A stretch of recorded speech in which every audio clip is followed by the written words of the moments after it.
Salut, c'est Guillaume Stevenin et je suis ton hôte à la voix cassée pour cet épisode, puisque effectivement j'ai un petit coup de froid sur la gorge, mais ça c'est bien égal puisque je peux parler, donc allons-y. Donc voilà, petite intro pour cet épisode numéro 5. Cet épisode numéro 5 qui était une belle surprise, une belle rencontre avec Caroline de Tulipe en Janvier. Caroline crée des bijoux, avec des méthodes traditionnelles, en allant jusqu'à l'utilisation de la pâte d'argent. Vous allez découvrir, comme je l'ai découvert aussi, la pâte d'argent est une matière assez souple quant à son utilisation. Vous allez découvrir tout ça, je vous en dis pas plus. Comme d'habitude, sur ce podcast, on n'a que des gens passionnés. Et Caroline fait partie de ces gens qui font vraiment plaisir à voir quand ils parlent de leur passion, de ce qui les anime. Donc voilà, ça va se ressentir aussi dans l'interview et ça c'est top. Ce que j'ai pu découvrir, hormis les matières et les bijoux et un monde que je ne connaissais pas, ce que j'ai appris d'étonnant, pour ma part, c'est mon point de vue, c'est que chaque bijou a une histoire en fait. Caroline me racontait, elle m'a montré aussi un album photo avec différents, tous les bijoux qu'elle a fait, ou en tous les cas la plupart, et elle a une petite note sous chaque photo, et donc elle est capable de raconter l'histoire qu'il y a de chaque bijou. Donc il y a des gens qui amènent un élément, qui aimeraient intégrer ça dans un bijou parce que c'est un élément auquel ils tiennent, etc. Donc voilà, je vais pas tout vous raconter maintenant, mais en tous les cas c'est quelque chose. Voilà, moi ça m'a surpris parce que pour moi un bijou est un bijou, mais c'est aussi ça qui est intéressant de faire dans le fait de faire ce podcast, c'est qu'on découvre des activités, on découvre des passions, on découvre des gens, et puis on apprend des choses. Donc j'en apprends et vous en apprenez aussi en écoutant ce podcast. Donc si ça vous plaît, ce podcast, je vous encourage à aller sur iTunes, à laisser un petit commentaire, à me mettre 5 étoiles. Ça permet au podcast de bien se référencer sur iTunes, d'être de plus en plus vu. Ça marche très très bien, on a eu beaucoup d'écoutes déjà sur les 4 premiers épisodes, c'est déjà juste génial. Donc merci à vous, merci pour votre écoute, continuez de partager et d'en parler à vos amis. Voilà, je laisse maintenant la place à l'interview et je vous dis à tout bientôt. Ciao. Alors, bienvenue dans le podcast. Aujourd'hui, je suis avec Caroline de Tulipe en Janvier. Oui. Bonjour Caroline. Bonjour Guillaume. Bienvenue. Merci. Comment tu pourrais nous présenter un petit peu ton parcours professionnel ? Ouh là là, j'ai eu 1000 vies déjà, professionnellement parlant. Dis-nous tout. Mon seul diplôme, c'est infirmière. Okay. Ça date du siècle passé, c'était en 92, donc ça fait déjà une paye.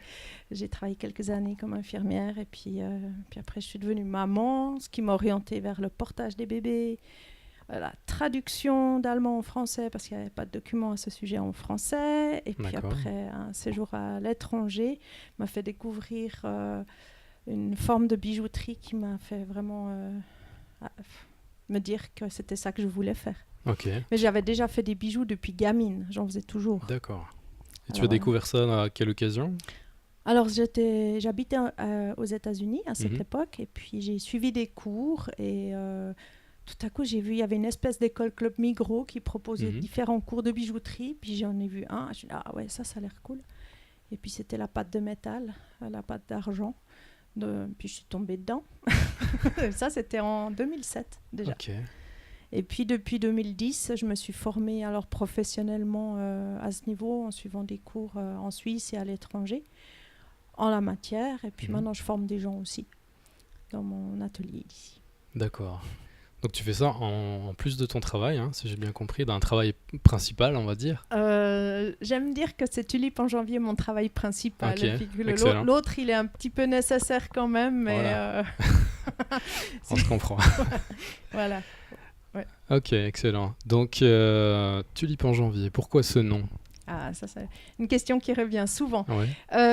Je suis pas... Enfin, quand le nom est venu, maintenant, ça va peut-être changer parce que je suis dans des changements dans ma vie, mais quand le nom m'est venu, j'habitais aux États-Unis. J'aime pas les fêtes de fin d'année. C'est pas ma saison, vraiment. Beaucoup d'obligations, beaucoup c'est pesant pour moi. Et par contre, dès que le mois de janvier arrive, la première semaine, on trouve déjà des tulipes dans les supermarchés. C'est super pas écolo. Moi, ça me fait du bien, en fait. Et puis, ça me rappelle que le printemps vient, que que l'énergie va revenir. Voilà, exactement. Okay. Et puis, j'avais un blog, quand j'étais aux États-Unis, j'avais un blog qui s'appelait comme ça. Et quand j'ai cherché un nom pour mon atelier... j'ai une copine bienveillante qui m'a dit « Dis donc, ce serait pas un peu toi, ça ?» Ben oui. C'était évident, en fait. Je le voyais pas. Okay. Et puis, alors, je continue avec Tulipe en janvier parce que pour moi, c'est ça qui est... D'accord. Et ton blog était en français? Oui, oui. Ouais, oui, d'accord. Il était en français. Et tu racontais des choses de ton quotidien ou bien... Oui, j'étais une... Il y avait pas mal de blogs en 2005, 2006, des mères au foyer qui racontaient les exploits de leurs enfants et autres. Et puis, en fait, je trouvais aussi intéressant de raconter de ma vie aux États-Unis à mes amis restés en Suisse parce que, j'étais pas non plus dans une grande ville comme Los Angeles ou New York, quoi. J'étais plutôt là au milieu, quoi, dans plein Midwest. Ok. Donc à Saint-Louis, dans le Missouri. Saint-Louis, d'accord. Ouais. Et tu y es allée pour quelle raison, en fait? J'ai suivi mon mari. D'accord. Qui avait un job là-bas pendant 3 ans. On est resté... Alors voilà, c'était une super expérience. Puis en même temps, on a décidé de rentrer. On est rentré et puis jamais regardé derrière. Ouais. En tout cas, moi pas. Ok. Ouais. D'accord. Et donc, le blog, tu le continues? Non, je blogue plus. Plus? Ok. Non, je suis un peu tombée après sur Facebook. Et puis, c'est vrai que Facebook m'a plus... comment dire? J'arrivais pas à faire tout, quoi. Ouais. C'est peut-être pas le meilleur choix, mais j'arrivais pas à faire tout. Et ça prend du temps quand même. Hein. Oui, justement. Puis il faut être pertinent, il faut être intéressant. Alors, il y a une blogueuse que j'aime beaucoup aux États-Unis, une Française aux États-Unis que j'aime beaucoup, mais et que je suis volontiers. Non, il y en a même plusieurs, parce que je suis entrée en fait dans une communauté d'expatriés quand j'étais là-bas, et puis c'est là que j'ai découvert. Alors, il y en a plusieurs en fait que j'aime beaucoup suivre. Mais moi-même, j'ai d'autres intérêts, quoi. D'accord.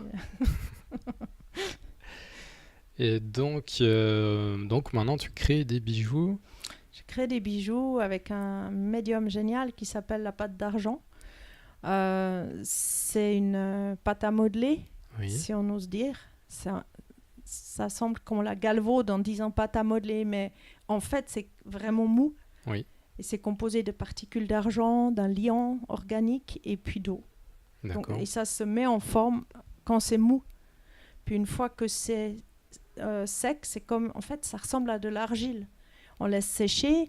Une fois que c'est sec, eh bien, on peut poncer, on peut graver, on peut encore faire plein de choses. Okay. Et ensuite, on cuit ça dans un four à très haute température pendant quand même assez longtemps. Et puis, ensuite, on n'a plus que l'argent. D'accord. Donc, c'est assez génial parce que ça permet de faire des choses qu'on pourrait faire qu'avec de la cire perdue dans certains cas. Et puis, en même temps, c'est du métal. Donc, on peut aussi le travailler comme du métal. Après, on peut souder, on peut scier. Une fois que c'est cuit, c'est assez génial. Donc, c'est recyclable aussi, alors?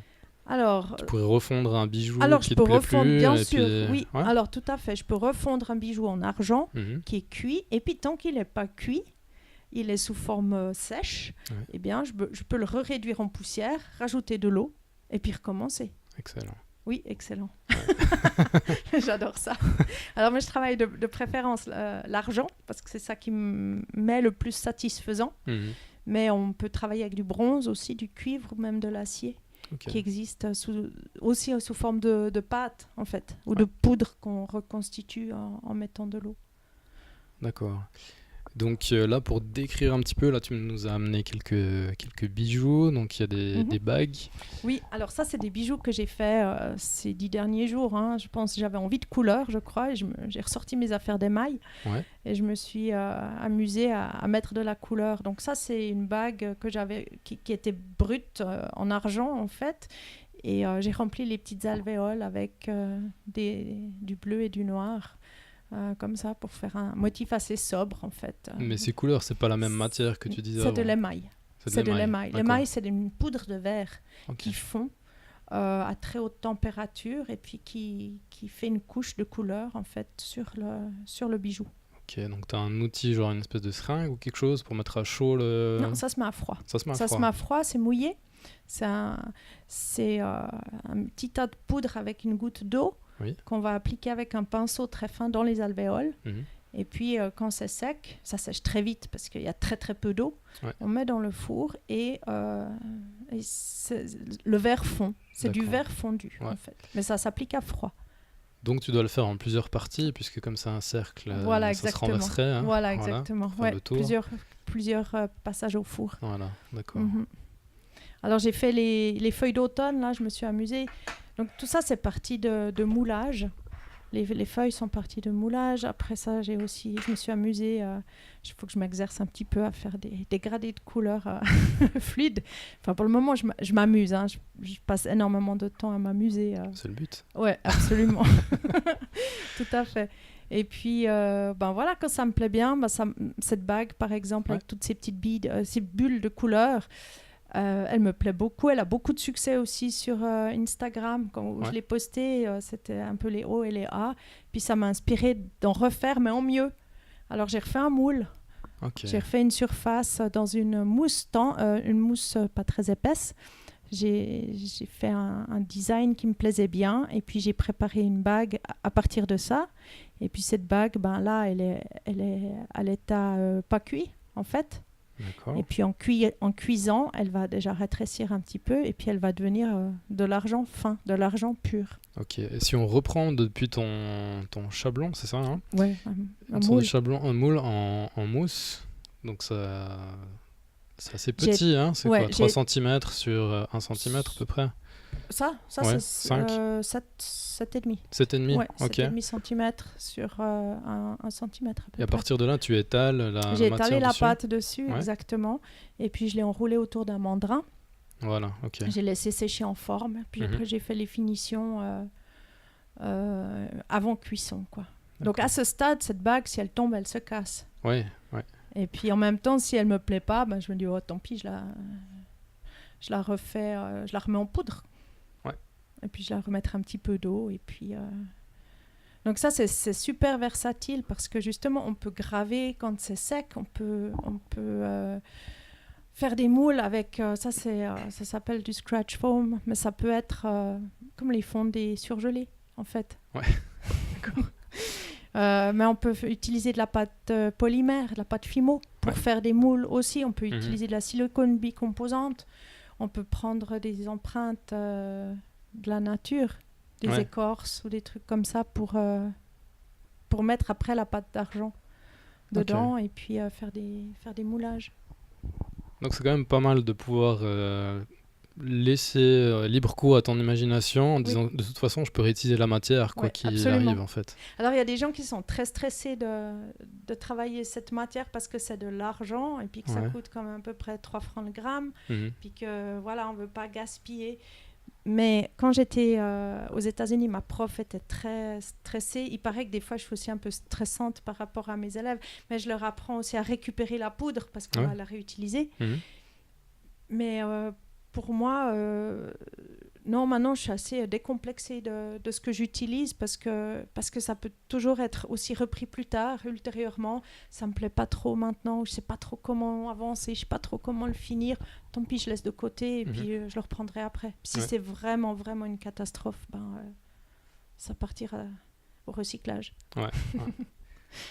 Mais c'est vrai que pour avoir travaillé quelques années en arrière un peu de métal, en mécanique de précision, t'as pas le droit à l'erreur. Une fois que le copeau est parti, la matière elle est loin. Voilà, tu peux plus aller recoller, scotcher et tout ça. Peut-être encore plus. Là tu peux refondre, tu peux retravailler, donc absolument. Tu peux t'autoriser à faire des erreurs. Voilà, absolument. Et même j'ai réussi, alors là j'ai testé un truc une matière que j'ai découvert en fait. J'avais mis des autres couleurs sur cette bague qui est maintenant bleu et noir. Ouais. Et puis j'aimais pas du tout le résultat. Et je me suis dit, oh là là, recycler de l'argent qui est coulé l'émail, ça tient fort, hein, c'est du verre qui est collé dedans, on peut pas l'enlever simplement comme ça.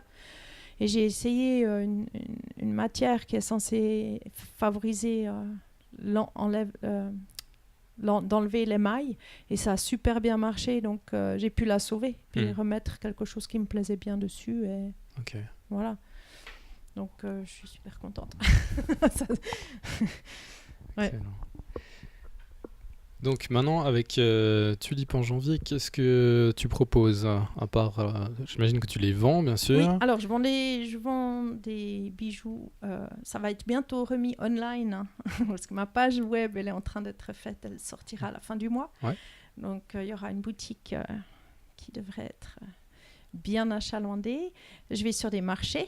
D'accord. Il y aura d'ailleurs un marché fin novembre ici à Blue Factory. Okay. Et puis autrement à Gland, au marché des artisans, mi-novembre. Et des fois, j'ai pas mal de commandes.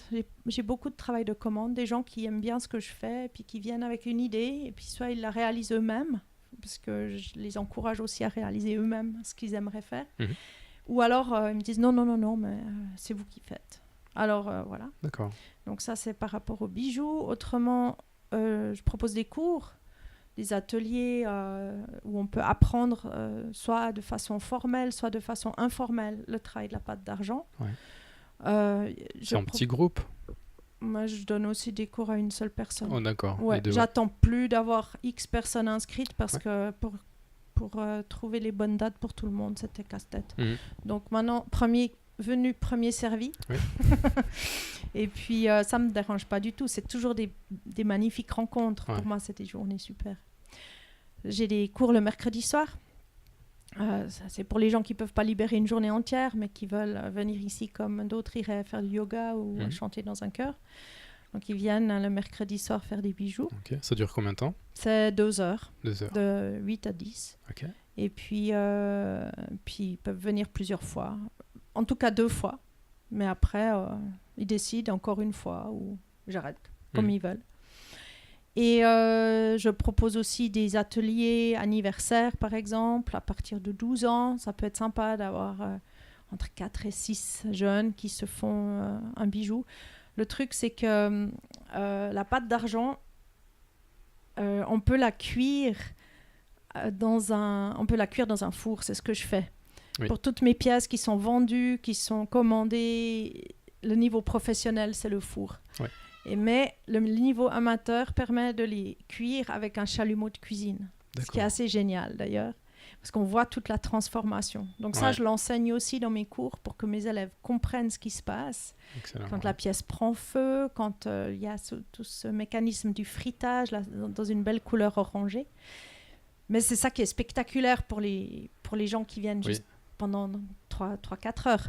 Ouais. Alors, je propose de faire un petit bijou avec lequel ils repartiront. Ok. Ça fait une cuisson express en même temps et ça leur permet de partir avec. Après. Exactement, ouais. Ça, c'est bien. Ouais. Alors, ça, c'est des groupes de 4 à 6, ou bien il y a aussi ce que j'appelle les moments précieux, où c'est alors un adulte, enfin, ça peut être 2 adultes aussi, mais souvent, c'est un adulte et un jeune.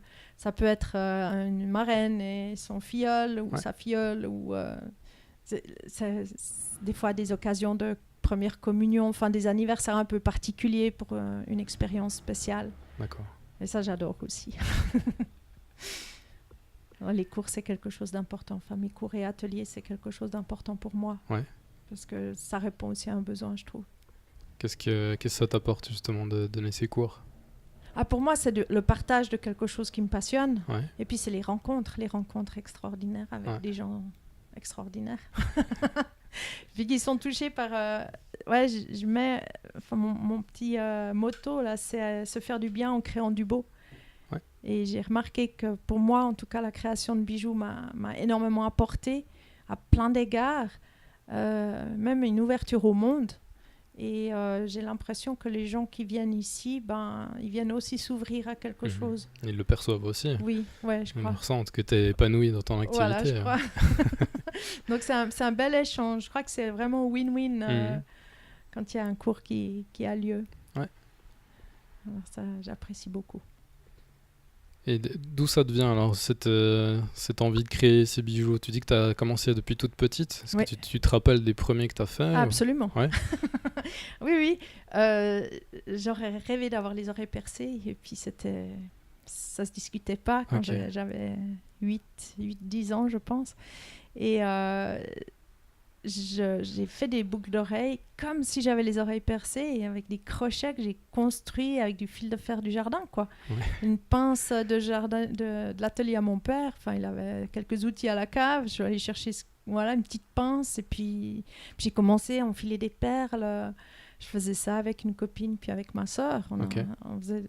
Ouais, c'était super basique, mais j'ai toujours aimé faire ça. Ouais. Puis plus tard, j'ai développé, j'ai appris d'autres façons de faire, mais c'était plutôt toujours de l'enfilage de perles sur différents fils, de différentes façons, etc. Après, il y a eu une technique qui s'appelle le wire wrapping. Donc on entoure les perles ou les pierres avec du fil d'argent. Ouais. Et puis ça, j'ai fait un cours. Et puis là où j'habitais aux États-Unis, il y avait une japonaise qui m'a appris aussi à nouer les perles à la japonaise. Donc c'était toujours un petit peu d'occasion en occasion. Mm-hmm. Puis j'aurais jamais vraiment osé rêver, je crois, d'en faire une partie si importante de ma vie. Ouais. Et je suis drôlement reconnaissante que ce soit le cas, en fait. C'est ça. Parce que vraiment, clair. Ça me porte. C'est cool, excellent. Et est-ce que tu as eu des challenges par rapport à ton activité de tulipe en janvier? Quels ont été les challenges, en fait, pour arriver à là où tu es maintenant?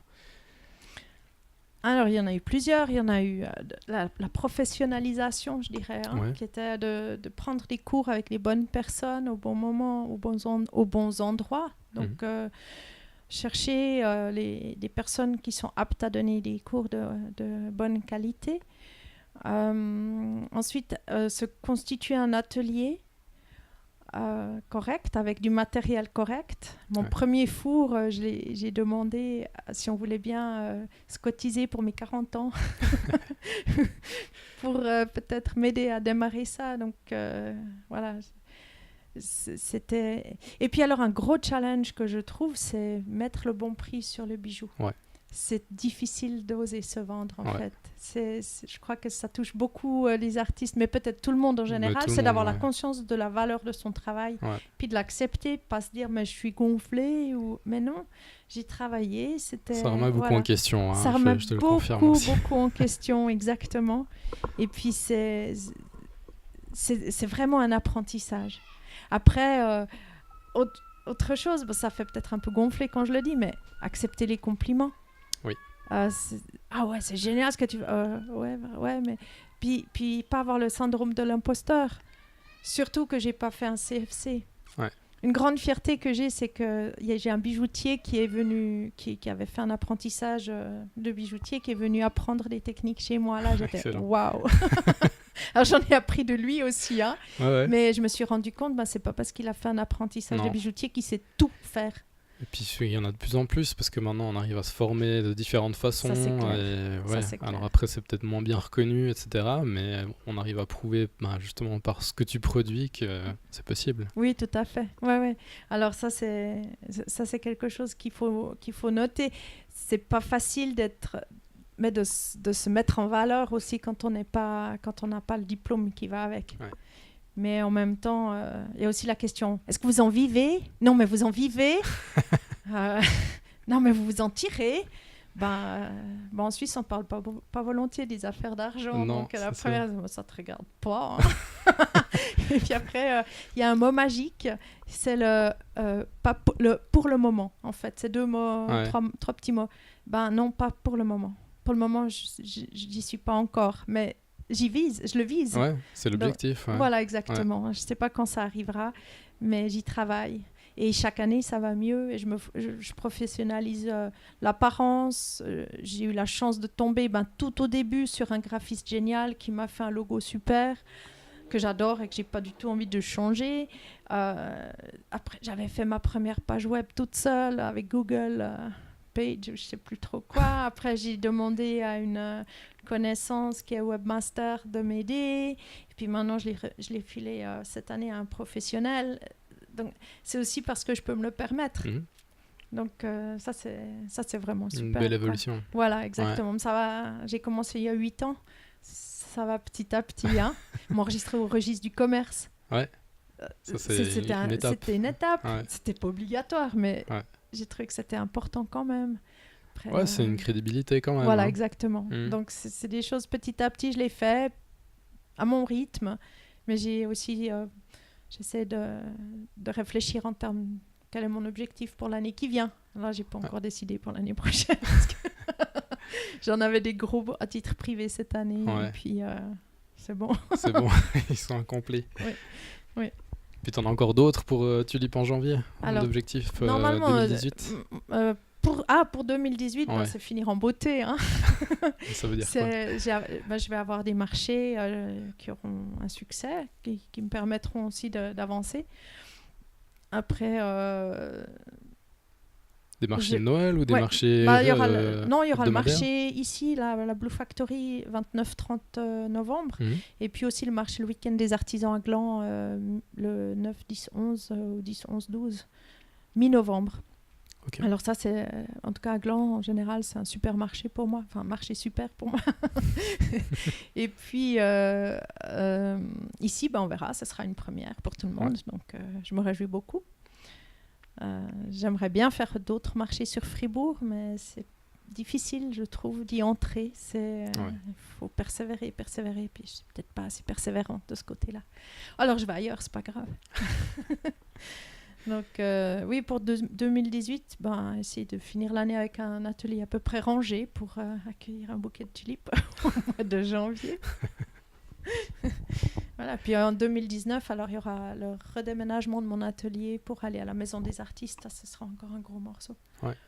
Donc ça, c'est au mois de juin l'année prochaine. D'accord. Ok. Voilà.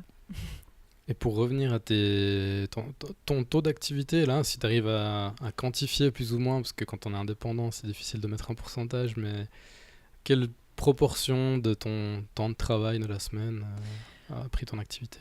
Alors maintenant, ça m'est beaucoup plus facile de dire combien de temps j'y consacre parce que je le fais de façon plus... je me suis mieux organisée cette année scolaire.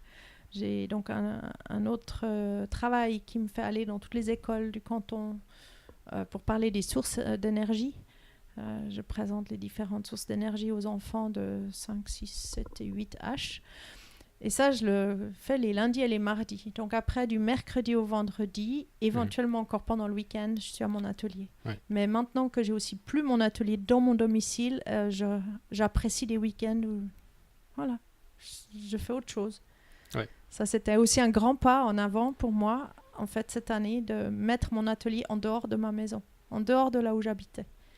Sinon, tu y passais tout le temps. Oui, et puis j'étais tout le temps frustrée parce que c'était l'heure du souper, il fallait quand même aller vérifier la soupe sur le feu, puis vite retourner penser à un truc. Non, j'arrivais pas à être bien organisée. Alors maintenant, je viens travailler ici, puis je repars après. Que ça. Voilà, et puis après je rentre et je fais autre chose. Donc je suis très ravie de ça. Ouais. Je pense ça me convient bien. C'est une qualité différente. Hein. Absolument. Mais voilà, tout à coup, il fallait pouvoir payer un loyer. Ouais. Enfin, je veux dire, c'est quelque chose qui est quand même... ça veut dire qu'il y a assez d'entrées. Oui. Donc, mais il y a 3-4 ans, j'aurais pas pu. Donc, ça me fait plaisir de voir que mon bouquet de tulipes, là, il fleurit bien, quoi. Il s'ouvre bien. Donc, au niveau des bijoux, donc tu as des bagues, tu as des petits pendentifs, comme ça, c'est ça? Tout à fait, ouais. Et les feuilles comme ça, c'est pour accrocher aussi? Ce sera aussi des pendentifs, je pense que ce sera des pendentifs assez longs, des sautoirs, un petit peu autonaux. Et puis, autrement, j'aime bien... Alors ça, j'ai pas amené ici, mais j'aime bien faire des bijoux, des bijoux joyeux, quoi. Ouais. Parce que sinon, ce serait pas tulipe en janvier. Et j'aime bien faire des bracelets qui ont un élément mobile, comme ça, des bracelets qui tournent. Ou alors ça, je fais beaucoup en bague. D'accord. En taille petite, donc en bague. Et d'ailleurs, j'offre aussi, j'ai oublié de mentionner tout à l'heure, des ateliers bagues qui tournent. Ok. Il y a des gens qui viennent samedi prochain, pour ça. qui viennent et puis ils se font une bague et puis après ils repartent.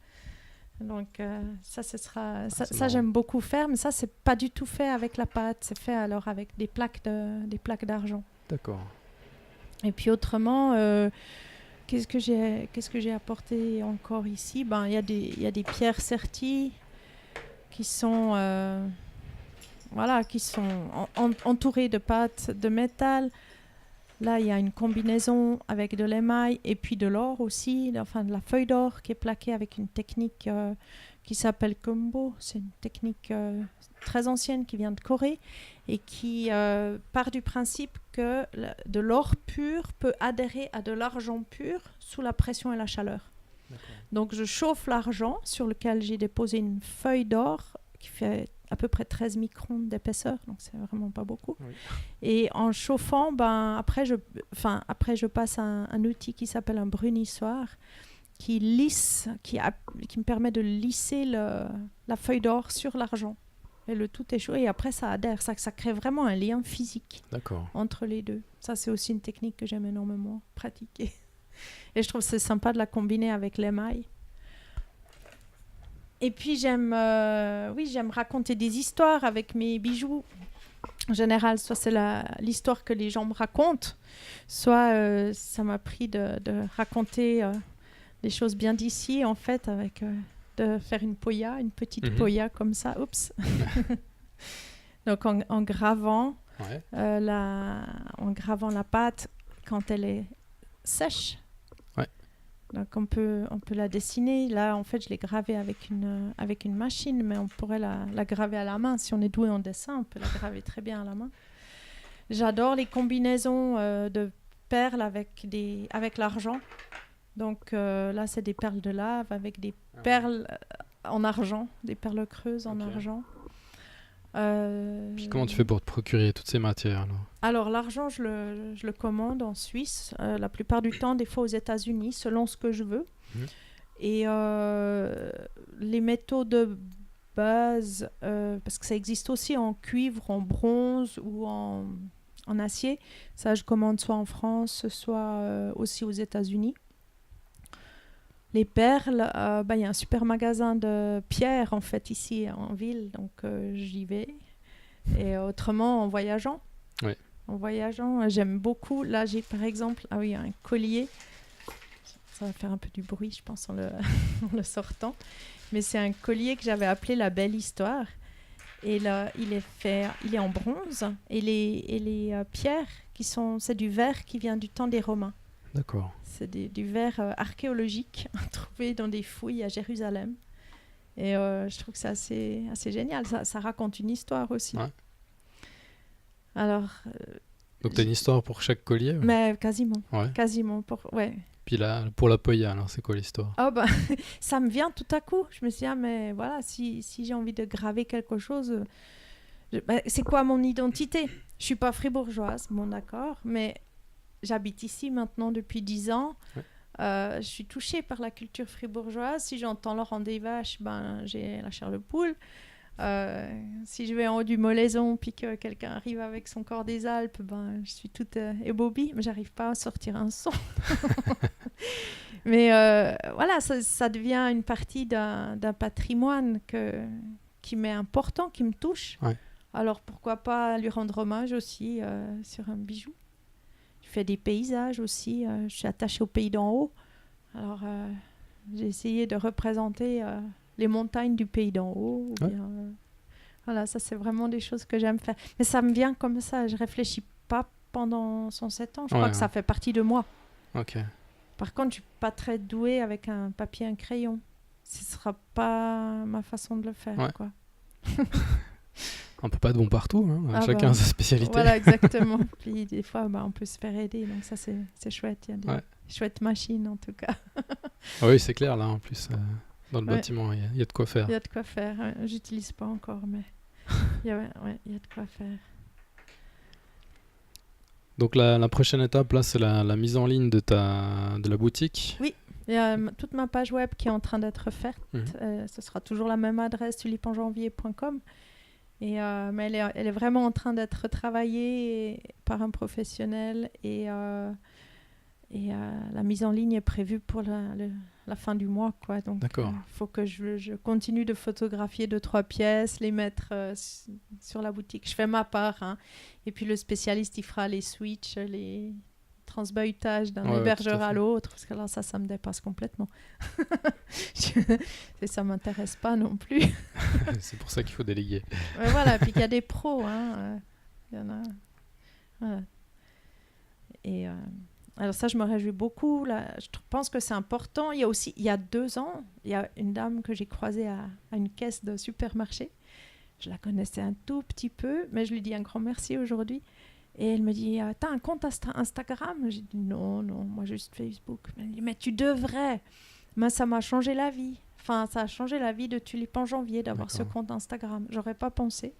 Mais vraiment, vraiment, j'ai été étonnée. Donc il y a beaucoup plus de répondants sur ce que tu postes sur Instagram. Il y a beaucoup de répondants, oui, exactement. Puis il y a des gens qui m'ont découverte comme ça, puis qui viennent après, soit on fait un tour à Fribourg, on peut vous dire bonjour, ou bien on aime bien, vous pourriez me faire un bijou à telle ou telle occasion. Et puis voilà, il y a des gens que j'ai jamais rencontrés à qui j'ai fait des bijoux. Ça s'est tout fait par échange, par mail, mais c'est non seulement sur mesure, mais c'est un design qui est décrit par mail. Ouais. Ils sont toujours contents. C'est incroyable. Moi, je suis ravie. Ça, c'est quand même pas mal. Ouais. C'est impressionnant. Mais puis ça crée du contact. Puis après, les gens, ils viennent. Enfin, c'est assez rigolo, en fait. Oui, je vous suis sur Instagram. Ok. D'accord. Et j'aime bien. Vous pourriez me faire... Et puis ça démarre comme ça. Ouais. Donc ça, c'est quelque chose d'assez important. Est-ce que tu as déjà eu quelqu'un qui a voulu créer un bijou vraiment très farfelu? Quelque chose qui te vient en tête comme ça Très farfelu, non. Enfin, il y a eu un monsieur qui est venu il y a quelque temps et qui avait dessiné sa bague. Il l'avait dessinée sur une bandelette, en fait. Il avait bien perçu que c'était un ruban, en fait. Oui. Et il avait tout dessiné et j'ai repris ça pour lui faire sa bague à lui comme il la voulait. Et ça, c'était un challenge, mais c'était génial, j'ai adoré la faire. Ouais, du coup, il avait une étape d'avance presque sur la réalisation, mais c'était quand même un challenge pour toi? C'était un challenge, oui, bien sûr, parce que je suis repartie de son dessin. Après, je devais faire quand même... il m'a dit, puis j'aimerais que ce soit un peu comme ci, puis un peu comme ça. Puis on en a discuté ensemble. Et puis après, c'était à moi de trouver les bons matériaux pour réaliser sa bague qui racontait toute une histoire. Et puis la faire de façon qu'elle lui aille, qu'elle lui convienne, qu'elle lui plaise. Parce que justement, il n'y a pas... Dans ma façon de travailler, il n'y a pas 50 dessins qui sont faits entre la discussion et la production. Ouais. C'est un petit croquis dans ce genre. Dans ma tête, c'est très clair.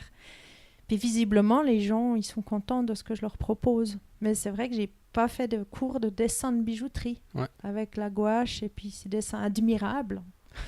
Je crois que peut-être que je pourrais en faire un pour voir. Je crois que j'aime bien le premier jet, en fait. Ouais, c'est ça. Ce qui vient instinctivement, en fait. Voilà, exactement. J'ai une assez bonne vision de la chose et puis après j'y vais, quoi. Cool. Qu'est-ce qu'on peut te souhaiter pour la suite? Quel est ton rêve? Mon rêve, c'est de pouvoir tourner avec Tulipan Janvier uniquement. Ouais. Ça, c'est très clair. Alors, c'est vraiment... j'ai envie de pouvoir continuer à aimer ce que je fais et faire ce que j'aime. Et puis que ça me permette de tourner entièrement. Entièrement, ouais. Ou alors que je puisse encore diminuer l'autre. Ouais, c'est clair. Pardon. Est-ce que tu envisages d'autres étapes dans le processus pour arriver à travailler à 100% avec Tulipan Janvier? J'entends par là de vendre différemment peut-être ce que tu fais J'imaginais par exemple quelque chose sur Internet, justement. Alors vendre autrement sur Internet. Soit vendre des formations qui expliquent comment faire ce que tu fais, soit... Alors pourquoi pas, il me semble qu'il y a un bon coach pour ça, qui est pas très loin de moi juste en ce moment. Je sais pas, j'aurais plutôt vu les choses au niveau de la fabrication, modifier peut-être la fabrication, mais j'entre un peu en conflit avec moi-même parce que du coup, dès qu'il y a une façon de créer qui devient par série, où finalement on fait faire, est-ce que j'arriverai à mettre autant d'âme ou de cœur dans des pièces que finalement j'en fais une, puis après les autres elles se font fabriquer. Au niveau de vendre mes formations, c'est vrai qu'il y a un peu en français, il y a beaucoup en anglais. Ce serait peut-être une idée d'y aller. Mais je crois que j'aime tellement le contact avec les gens que ça me manquerait. Alors ça, c'est clair. Que ça parte simplement comme ça. Mais j'aimerais pouvoir continuer à aller me former en Angleterre ou en France ou aux États-Unis, peut-être, qui sait, on peut rêver, avec des gens que j'aime bien. Cette année, j'ai la chance d'organiser aussi fin octobre une masterclass avec un artiste génial qui vient de Bruxelles. Et on va apprendre une technique qu'il va venir nous enseigner. Ça nous permet non seulement d'apprendre une nouvelle technique, ça me permet d'apprendre une nouvelle technique, mais ça me permet de rencontrer aussi les nouveaux... Élargir le réseau. Voilà, exactement. L'année passée, on avait une artiste polonaise qui était venue. C'était un week-end juste extraordinaire pendant lequel on avait tous fait une bague, mais on adorait notre bague, quoi. Cette année, on va travailler sur des textures, apprendre à faire des textures très particulières. Donc voilà, ça va être une nouvelle corde à l'arc. Je ne me sens pas tellement une découvreuse de nouvelles techniques, en fait.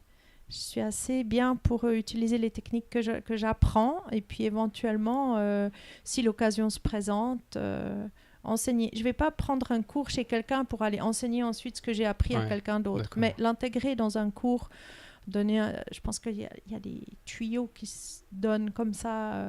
Moi, à tel cours, j'ai découvert qu'on pouvait utiliser ça comme ça. Ce n'est pas une technique à franchement parler. Tu peux mixer un petit peu les méthodes, en fait, c'est ça que tu veux dire? Oui, j'essaye, mais j'essaye aussi de bien personnaliser les cours. Quand quelqu'un aimerait apprendre quelque chose de spécifique, j'essaye de le lui apporter parce que c'est important et c'est vrai que des fois on sait déjà des choses, alors voilà, on n'a pas envie de les revoir et puis donc c'est pour ça que je donne volontiers des cours en individuel aussi parce que voilà, il suffit que la personne, quand elle s'inscrit, me dise si elle veut être seule ou pas. Si elle veut être seule, elle doit payer un tout petit peu plus cher. Puis si elle me dit que ça lui est égal, je fais de la pub pour le cours au jour que la première personne a choisi. Si elle est seule, malgré tout, elle payera le tarif de personne en groupe. Et puis s'il y a un groupe, tant mieux. Puis voilà, je ne me casse pas plus la tête que ça. T'as bien raison. Voilà. Ok, excellent.